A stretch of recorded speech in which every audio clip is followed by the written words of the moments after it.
नमस्कार दोस्तों।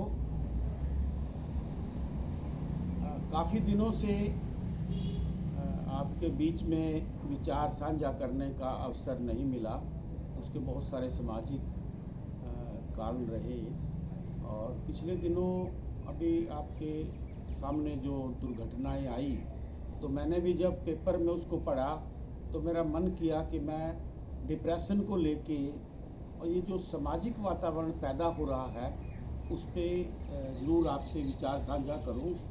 अभी ये जो रोहतक की घटना है, सुखविंदर सिंह जो कोच थे उसने अपने ही कोच दोस्तों को किस तरह से गोलियों से भून दिया और उसी बीच में एक छोटा सा बच्चा भी 3 साल का बच्चा गोली का शिकार हुआ और वो भी कल परसों चल बसा। कैसे ये देखने में लगेगा कि कितनी क्रूरतापूर्वक। और इसमें एक बात भी अभी तक सामने आई, कोई प्रॉपर्टी का झगड़ा नहीं था कि प्रॉपर्टी को लेके कोई ऐसी बात हो।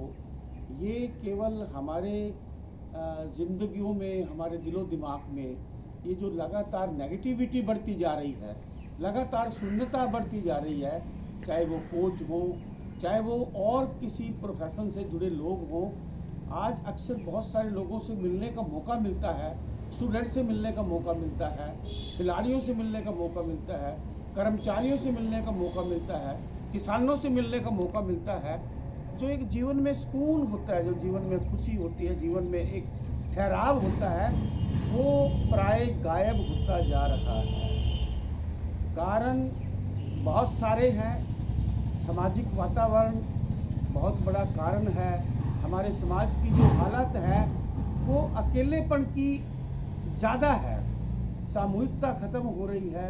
अपनी अपनी जो परेशानियां हैं, व्यक्तिगत हर आदमी की अपनी परेशानी वो अपने तक ही सीमित रह गई है। किसी को ये नहीं लगता कि जो मेरी दिक्कत है, मेरी मुसीबत है, वो उसमें कोई और आदमी मदद करेगा। ऐसा भरोसा समाज से उठता जा रहा है और उसकी मेन वजह है ये डिप्रेशन।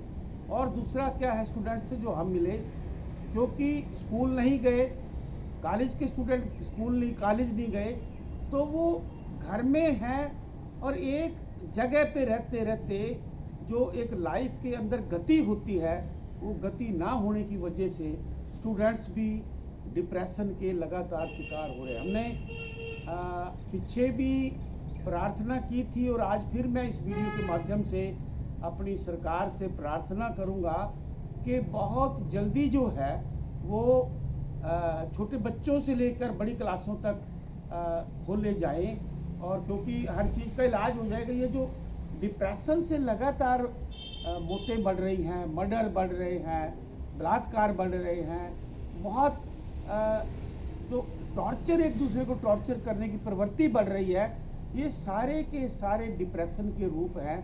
उसको बहुत जल्दी संभालना अति आवश्यक है। बहुत सारे लोगों की किसान आंदोलन की वजह से फैक्ट्रियां बंद हो गई। हमने देखा कि हमारा मॉडर्न स्कूल हमारे दोस्तों का है, वो स्कूल में हालांकि 9th से क्लासें भी खुल गई परंतु बच्चे नहीं जा पा रहे, वो भी डिप्रेशन में हैं।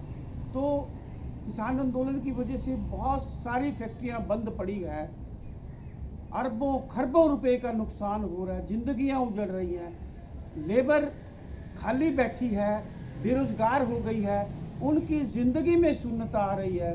तो चारों तरफ शून्यता का माहौल है, चारों तरफ अंधेरा है, उसमें डिप्रेशन बढ़ रहे हैं और रिजल्ट के तौर पे लूट खसोट बढ़ रही है।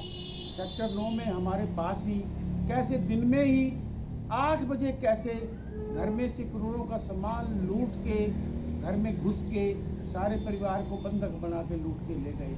ये बहुत सारे मर्डर, सुसाइड, ये सारे का सारा लगातार बढ़ रहा है। इस पे बुद्धिमान लोगों को, समझदार लोगों को, जिम्मेदार लोगों को विचार करना पड़ेगा और इस अवसाद के तूफान को, डिप्रेशन के तूफान को जल्द रोकना पड़ेगा, वरना लगातार ये घटनाएं, दुर्घटनाएं बढ़ती जाएंगी और समाज अंधकार की गर्त में जाता चला जाएगा।